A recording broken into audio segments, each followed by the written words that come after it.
Today we're going to talk about, can a buyer terminate the North Carolina standard offer to purchase? Hey everybody, I'm Tiffany Weber and I'm a real estate attorney in Mooresville, North Carolina. I just realized I have my sleeves rolled up. So now that I'm gonna talk with my hands, I'm gonna fix my sleeves. Now this discussion assumes that the buyer and seller are using that standard North Carolina offer to purchase.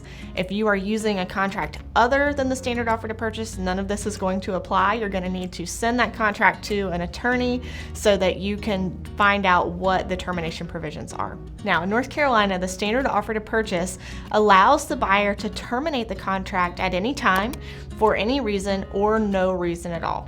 Now this right doesn't come without strings, of course, because most buyers offer some sort of due diligence fee or earnest money deposit in the contract. Now the due diligence fee becomes non-refundable immediately upon execution of the contract, so the seller gets to keep that money if the buyer terminates at any point.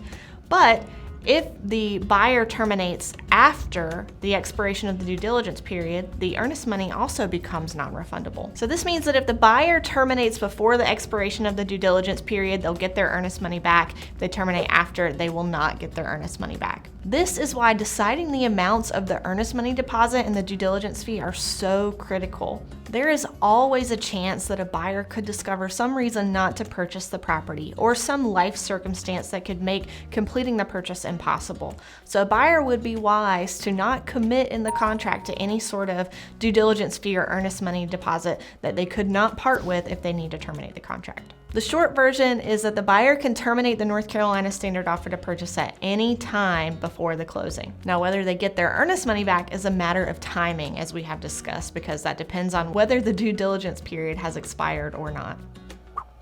Due diligence is hard to say sometimes. Of course, this is an explanation of some of the provisions of the North Carolina offer to purchase. This is not legal advice, so you should talk to an attorney about your specific situation.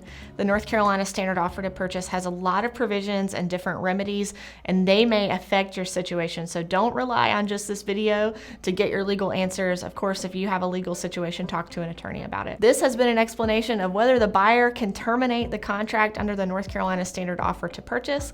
And if you like learning about North Carolina real estate law, make sure you subscribe to the channel. Again, I'm Tiffany Weber, real estate attorney in Mooresville, North Carolina, and I'll see you in the next video.